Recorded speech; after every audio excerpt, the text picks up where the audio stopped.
grand merci d'être parmi nous aujourd'hui dans le cadre du colloque de l'EMCC France qui aura lieu les 23 et 24 mars à Paris.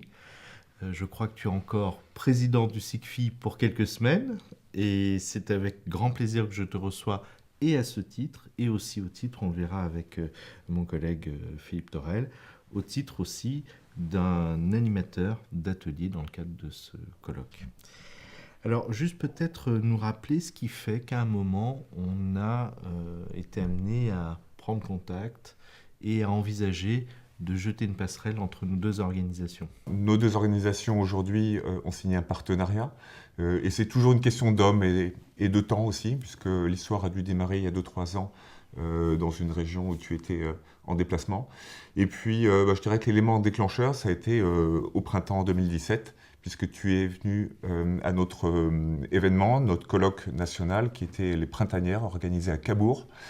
Et c'est à ce moment-là qu'on a vraiment engagé ce partenariat et rapidement envisagé avec notre délégation Île-de-France cette synergie sur le colloque EMCC. Tout à fait, effectivement, je me souviens de ce moment. C'était un moment à la fois touchant et confraternel, parce que j'ai vraiment pris conscience que nos deux univers, l'univers du consulting et de la formation et l'univers du coaching, avaient en fait des valeurs organisationnelles communes. Et c'était vraiment extrêmement intéressant à partager. D'ailleurs, il y a des gens qui sont consultants et formateurs chez nous, parce qu'ils sont aussi coachs. Et vous avez aussi des coachs chez vous parce qu'ils sont aussi consultants et formateurs. Quel lien tu fais entre ton activité professionnelle et puis le thème du colloque qui est cette année l'éloge de la métamorphose? Alors ce thème de la métamorphose, moi m'a vraiment parlé parce que j'accompagne les entreprises sur l'innovation et parfois sur l'innovation de rupture où l'entreprise doit totalement repenser, transformer son offre ou se transformer elle-même. Mais généralement, j'accompagne plutôt sur l'aspect offre et projet. Et donc, cette notion de métamorphose est très parlante. Mmh. Elle a été très parlante aussi dans l'idée de nos métiers. Et en tant que président du SICFI, nos métiers sont confrontés à des mutations numériques, mutations écologiques, environnementales, sociales. Et toutes ces mutations nous amènent aussi à nous transformer dans nos métiers.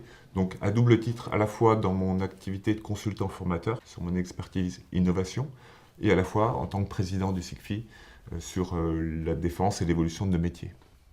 D'accord, donc si je comprends bien, l'atelier que tu vas animer donc sur l'innovation au service des transformations va pouvoir être utile aux participants tant dans leur activité de prestation, s'ils sont consultants, coachs, formateurs, que pour leurs propres clients, c'est ça ?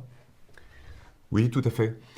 Cet atelier est un atelier méthodologique, c'est-à-dire que les participants vont pouvoir tester la méthode, confronter peut-être leur propre offre ou un exemple d'offre d'un de leurs clients, et surtout pouvoir s'en resservir après, repartir de l'atelier avec un outil qui alterne donc une partie d'expression, de représentation de sa propre offre, de remise en cause, et puis une application qui est orientée sur la stratégie Océan Bleu. La stratégie Océan Bleu est donc un concept qui a été élaboré par deux chercheurs et qui en fait permet d'établir un canevas stratégique pour repenser son offre et ouvrir la réflexion sur des nouvelles opportunités, finalement sur la création d'un nouveau marché, d'un nouvel espace stratégique gagnant pour l'entreprise. D'accord. Est-ce que tu as des expériences de consultants, formateurs, coachs qui ont déjà été amenés à utiliser cet outil et qu'est-ce que ça leur a permis ? Cet outil, je l'ai utilisé en entreprise, alors par exemple des PME d'une centaine de personnes ou des équipes plus restreintes, où à chaque fois ça permet déjà de clarifier et de partager avec une équipe quels sont les objectifs, quels sont tous les éléments de l'apport de valeur, tous les éléments de valeur de l'offre. Et déjà, ce travail de clarification est énorme pour un comité de direction d'une entreprise. Et derrière, à chaque fois, ils ont pu s'en saisir pour revisiter leur stratégie. D'accord. Et peut-être à titre plus personnel, toi, j'imagine que tu l'utilises aussi dans le cadre de ton activité. Qu'est-ce que, je dirais, tu retires comme principal intérêt, avantage, bénéfice, je ne sais pas quel est le terme le plus adapté de l'utilisation de cet outil?